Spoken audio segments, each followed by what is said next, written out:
નમસ્કાર વિદ્યાર્થી મિત્રો, આજે આપણે ધોરણ 9ના 8મો પાઠ એટલે કે કાસાયણામ કહ અપરાધ એ પાઠ ઉપર ચર્ચા કરવા જઈ રહ્યા છીએ.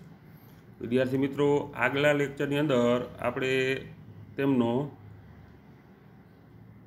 તેમની પ્રસ્તાવના અને તેની કથાવસ્તુ વિશે ચર્ચા કરી હતી, અભ્યાસ કર્યો હતો. આજે આપણે એને શબ્દ સમૂહ સાથે એટલે કે શબ્દના અર્થ સાથે એની સમજૂતી મેળવીશું. વિદ્યાર્થી મિત્રો, તમારા સ્ક્રીન ઉપર અને તમારા પાઠ્યપુસ્તક પણ તમારી સાથે હશે. જોઈએ આપણે એ પાઠની અંદર કવિ શું કહેવા માગે છે. તો કાસાયણામ કહ અપરાધ ભગવા વસ્ત્રોનો શો વાંક એ પાઠ ઉપર આપણે ચર્ચા કરવાની છે. તો એની પ્રસ્તાવના જોઈએ. મહાત્મા ગાંધીજીની સાથે કાકા કાલેલકર સાહેબે ઘણા વર્ષ સુધી કામ કર્યું હતું. અનેક વર્ષો સુધી તેમને મહાત્મા ગાંધીજીની સાથે રહેવાનો, ફરવાનો અને વિચાર વિમર્શ કરવાનો અવસર મળ્યો હતો. આવા વિવિધ અવસરોમાં ઘટેલી કેટલીક મહત્ત્વની ઘટનાઓને કાકા કાલેલકરે પોતાની સાહિત્યિક પ્રતિભાથી સુરેખ રીતે આકાર આપ્યો છે. એમાંની અનેક ઘટનાઓ આજે આપણને પ્રેરણા પૂરી પાડી રહી છે. કાકા સાહેબ દ્વારા ગુજરાતી ભાષામાં લખાયેલી આવી જ એક રોચક ઘટનાનો સરળ સંસ્કૃતમાં અનુવાદ તેમજ તેનું જરૂરી સંપાદન કાર્ય કરીને પ્રસ્તુત પાઠ તૈયાર કરવામાં આવ્યો છે. સેવા કાર્યમાં માણસે પોતાની પ્રતિષ્ઠા બાધક ન બને તે સતત ધ્યાનમાં રાખવું જોઈએ એ આ ઘટનાનો મુખ્ય ઉદ્દેશ્ય છે. વળી મનમાં રહેલા ધર્મની સાથે વસ્ત્રોનો કાયમી સંબંધ નથી એ પણ બધાએ સમજવા જેવી વાત છે. તો વિદ્યાર્થી મિત્રો, હવે આપણે તે પાઠના સંસ્કૃતના ભાષાંતર તરફ જઈએ તો આપણા ચિત્રમાં પણ આપણે દેખાઈ જઈએ કે મહાત્મા ગાંધીજી અને સ્વામી સત્યદેવ વચ્ચે કંઈક સંવાદ થઈ રહ્યો છે, વાર્તાલાપ થઈ રહ્યો છે, એવા પ્રકારનું દ્રશ્ય આપણે દેખાય છે. અને એ જે દ્રશ્ય છે, સ્થળ છે, એ અમદાવાદનું સાબરમતી આશ્રમ છે. એ આશ્રમની અંદર જ મહાત્મા ગાંધીજી જ્યારે સ્વાતંત્ર્ય સંગ્રામનું આંદોલન ચલાવી રહ્યા હતા ત્યારે સ્વામી સત્યદેવ તેમની પાસે જઈ અને આંદોલનની અંદર જોડાવાની પોતાની ઈચ્છા વ્યક્ત કરે છે. તો જોઈએ બંને વચ્ચે કેવો સંવાદ થાય છે. તો મહાત્મા ગાંધી મહોદય સ્વાતંત્ર્ય આંદોલન પ્રારંભ હતો. મહાત્મા ગાંધી મહોદય એટલે મહાત્મા ગાંધીજી સ્વતંત્રતાનું આંદોલન શરૂ કર્યું. આંદોલનસ્ય નિખિલોપી વ્યવહાર પ્રારંભેષુ દિવસેષુ સાબરમતી આશ્રમે એવ પ્રાચલત. અને આ આંદોલનનો બધો જ વ્યવહાર શરૂઆતના દિવસોમાં જ સાબરમતી આશ્રમમાં જ ચાલતો હતો. એકસ્મિન દિવસે સ્વામી સત્યદેવ આશ્રમમ આગચ્છત. એકસ્મિન દિવસે સ્વામી સત્યદેવ આશ્રમમ આગચ્છત. એક દિવસ સ્વામી સત્યદેવ આશ્રમમાં આવ્યા. સહ દેશસ્ય સ્વાતંત્ર્ય અર્થમ કાર્ય રતસ્ય ગાંધી મહોદયસ્ય કાર્યેણ અતીવ પ્રભાવિત પ્રસન્ન ચ આસિત. તે મહાત્મા ગાંધીજીના એટલે કે તેઓ એટલે તે સ્વામી સત્યદેવ તેઓ દેશની આઝાદી માટે કાર્યમગ્ન એવા ગાંધી મહાશયના એટલે ગાંધી મહાત્માના કાર્યથી ખૂબ જ પ્રભાવિત અને પ્રસન્ન હતા. સહ દેશસ્ય સ્વાતંત્ર્ય અર્થમ કાર્યરત છે.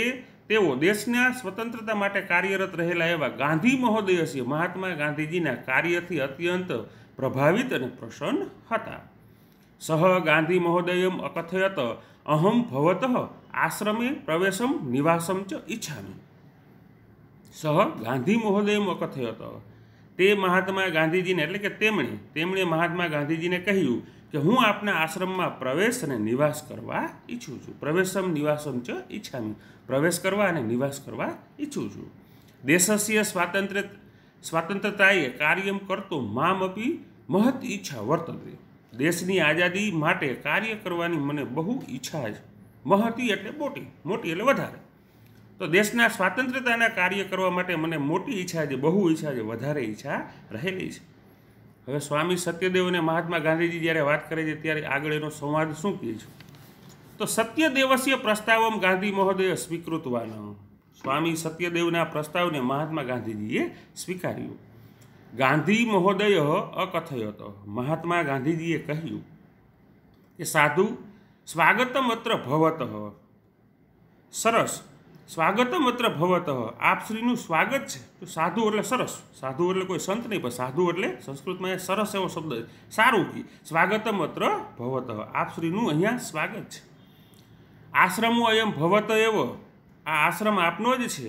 કિંતુ આશ્રમ પ્રવેશાત પૂર્વમ ભવતા કાસાયણ વસ્ત્રાણામ ત્યાગમ કરણીયમ. પણ આશ્રમમાં પ્રવેશતા પહેલાં આપને ભગવા વસ્ત્રોનો ત્યાગ કરવો જોઈએ. એને કીધું તમારું સ્વાગત છે, આશ્રમ પણ તમારો છે, પરંતુ આશ્રમની અંદર પ્રવેશ કરતા પહેલાં હે મહાશય તમારે તમારા ભગવા વસ્ત્રોનો ત્યાગ કરવો જોઈએ. ગાંધી મહોદયસ્ય આદેશમ શ્રુત્વા, મહાત્મા ગાંધીજીનો આવો આદેશ સાંભળીને આશ્ચર્યાન્વિત સ્વામી સત્યદેવ મનસી અકુપ્યત, આશ્ચર્ય પામેલા એવા સ્વામી સત્યદેવ મનમાં ગુસ્સે થયા. મહાત્મા ગાંધીજીનો આવો આદેશ સાંભળી અને આશ્ચર્ય પામેલા એવા સ્વામી સત્યદેવ મનમાં ગુસ્સે થયા. કિંતુ સહ ગાંધી મહોદયસ્ય પુરત નિજ રોષમ ન અપ્રકટયત, પરંતુ તેમણે ગાંધીજીની આગળ પોતાનો રોષ પ્રગટ કર્યો નહીં, અથવા તો ન કરી શક્યા. સહ અકથયત, તેમણે કહ્યું, સહ અકથયત, તેમણે કહ્યું કે કથમ કાષાયણ વસ્ત્રાણામ ત્યાગ, ભગવા વસ્ત્રનો ત્યાગ શા માટે કી? કાષાયણમ વસ્ત્રાણામ કહ અપરાધ, ભગવા વસ્ત્રોનો શો અપરાધ છે?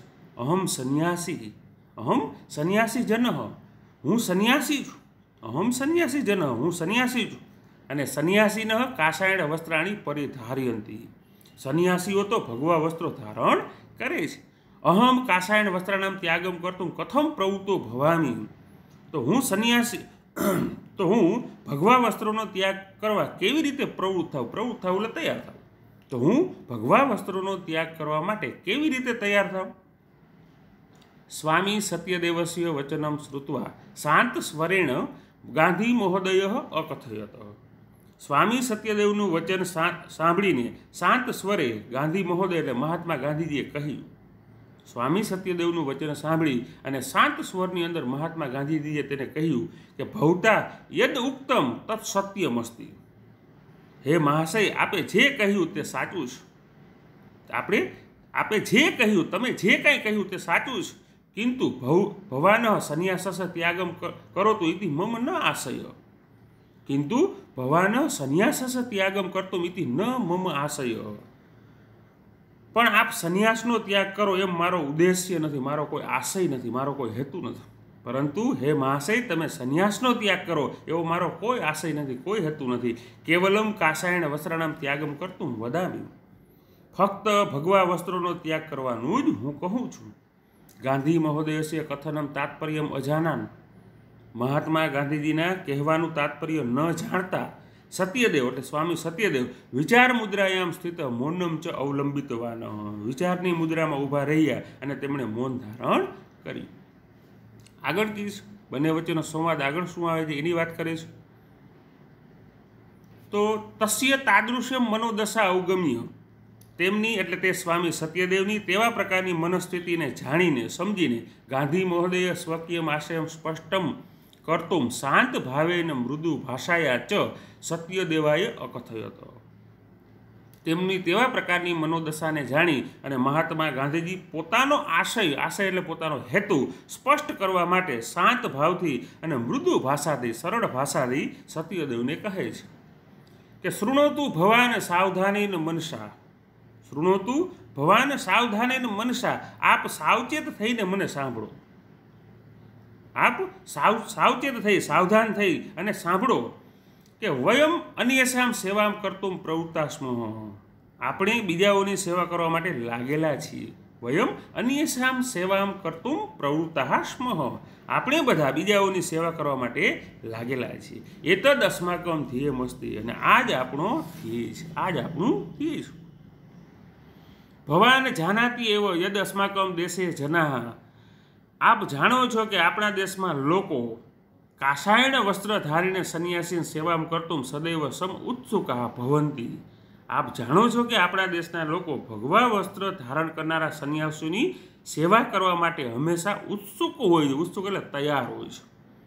યદા ભવાન સેવા કાર્યએ પ્રવૃત્ત ભવિષ્યતિ, યદા ભવાન સેવા કાર્યએ પ્રવૃત્તો ભવિષ્યતિ, તો કહીએ ત્યારે જ્યારે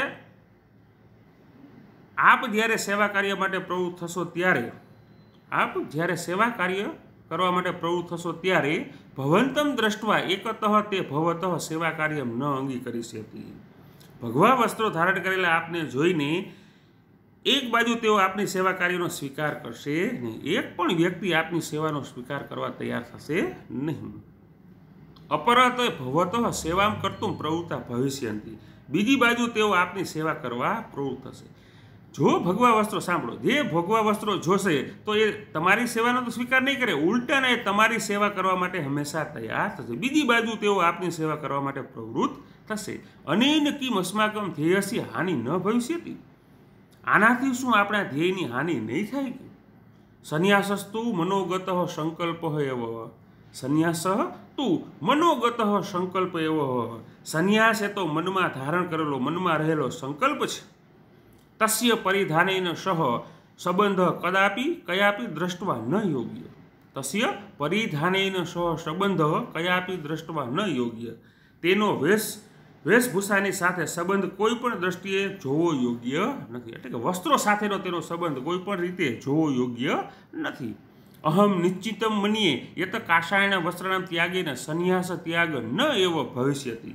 અને હું ચોક્કસપણે માનું છું કે ભગવા વસ્ત્રોનો ત્યાગ કરવાથી સંન્યાસનો ત્યાગ નહીં જ થાય। અહમ નિશ્ચિત મનીય, હું નિશ્ચિતપણે માનું છું, ચોક્કસપણે માનું છું કે આ ભગવા વસ્ત્રોનો ત્યાગ કરવાથી તમારા સંન્યાસનો ત્યાગ થશે નહીં। અતઃ વિચાર્યતુ ભવાનો, અતઃ વિચાર્યતુ ભવન, માટે આપ શ્રી વિચારો, હે મહાશય તમે વિચારો। તદંતરમ યદ યોગ્યમ તત્ કરોતુ, ત્યારબાદ તમને જે યોગ્ય લાગે, જે સારું હોય તે તમે કરો। ગાંધી મહોદયસ્ય એતાદૃશમ વચનમ શ્રુત્વા, મહાત્મા ગાંધીજીનું આવું વચન સાંભળીને સ્વામી સત્યદેવસ્ય સંશય તસ્મિન એવ ક્ષણે વ્યપગત। સ્વામી સત્યદેવનો સંશય એટલે શંકા, મહાત્મા ગાંધીજીની આવા પ્રકારનું વચન સાંભળી અને સ્વામી સત્યદેવના મનની અંદર રહેલું જે શંકા હતી તે જ ક્ષણે દૂર થઈ, તે જ ઘડીએ દૂર થયો। સહ કાષાયણમ વસ્ત્રાણમ ત્યાગમ કૃત્વા, અને તે ભગવા વસ્ત્રોનો ત્યાગ કરીને સેવા કાર્ય આત્મનમ પ્રયોજિતુમ સન્નદ્ધ અભવત, સેવાના કાર્ય કરવા માટે પોતાની જાતને યોજવા તૈયાર થયા। તો વિદ્યાર્થી મિત્રો, આ પ્રકારે કાષાયણમ કહ અપરાધે પાઠની અંદર મહાત્મા ગાંધીજી અને સ્વામી સત્યદેવ બંને વચ્ચેનો સંવાદ જે છે, સંવાદ, અને અંતે જ્યારે સ્વામી સત્યદેવને મહાત્મા ગાંધીજીની વાત સમજાઈ છે ત્યારે સ્વામી સત્યદેવ પોતાના ભગવા વસ્ત્રોનો ત્યાગ કરી અને દેશની સેવાના કાર્યોની અંદર પોતાની જાતને જોતરવા માટે પોતાની જાતને તૈયાર કરે છે। તો વિદ્યાર્થી મિત્રો, આપણો 8મો પાઠ અહીંયા પૂરો થાય છે। અસ્તુ।